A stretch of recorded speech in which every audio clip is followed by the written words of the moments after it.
Sir good decision, আপনি খুবই ভালো বলেছেন। টেস্টটা করলেই প্রমাণ হয়ে যাবে। আমি আসলে এই ঝামেলা থেকে মুক্তি চাই স্যার। যে অনিক সাহেব সন্তানের বাবা না, তখন কি হবে?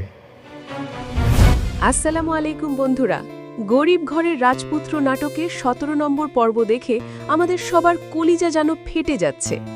যে অনিক মেঘলার জন্য একসময় নিজের জীবন দিতে প্রস্তুত ছিল, সেই অনিক আজ বেঈমান রাতুল আর তার লোভী চাচা চাচির পাল্লায় পড়ে মেঘলার পবিত্র চরিত্রের ওপর যে কলঙ্ক লেপে দিল তা মেনে নেওয়া অসম্ভব।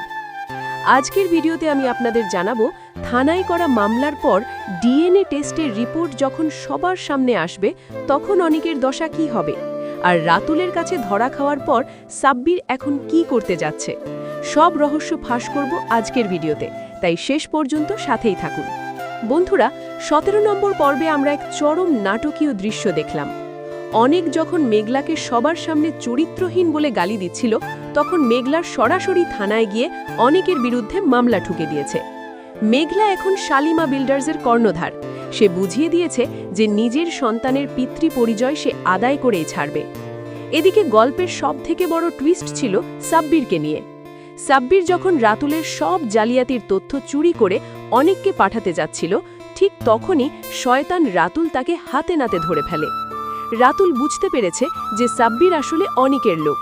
সে সাব্বিরকে মেরে ফেলার চিন্তা না করলেও চরম অপমান করে চাকরি থেকে বের করে দিয়েছে। তবে বন্ধুরা, সাব্বির কিন্তু দমে যাওয়ার পাত্র নয়। চাকরি হারানোর পর সাব্বির এখন সরাসরি অনিকের সাথে হাত মেলাবে এবং রাতুলের মুখোশ টেনে ছিঁড়তে অনিককে সব রকম সাহায্য করবে। বন্ধুরা, এখন কথা বলি আগামী ১৮ নম্বর পর্বে কি হতে যাচ্ছে। ১৮ নম্বর পর্বে আপনারা দেখতে পাবেন সেই মাহেন্দ্র খন ডিএনএ টেস্টের রিপোর্ট। যখন বিজ্ঞানসম্মতভাবে প্রমাণ হয়ে যাবে যে অনিকই এই সন্তানের বাবা, তখন অনিকের পায়ের তলার মাটি কিভাবে সরে যাবে তা ভাবুন একবার। নিজের ভুল বুঝতে পেরে অনেক যখন মেঘলার পায়ে পড়ে ক্ষমা চাইবে, তখন মেঘলা কি তাকে আর মাফ করবে? আমার তো মনে হয় মেঘলা এবার তার রাজকীয় রূপ দেখাবে। সে হয়তো অনিককে বলবে, যে স্বামী তার স্ত্রীর সতীত্ব নিয়ে প্রশ্ন তোলে, সেই স্বামীর ঘরে ফেরার পথ মেঘলা চিরতরে বন্ধ করে দিয়েছে। আর রাতুল কি তার জালিয়াতির জন্য শেষ পর্যন্ত জেলের ভাত খাবে? আপনাদের কি মনে হয় বন্ধুরা?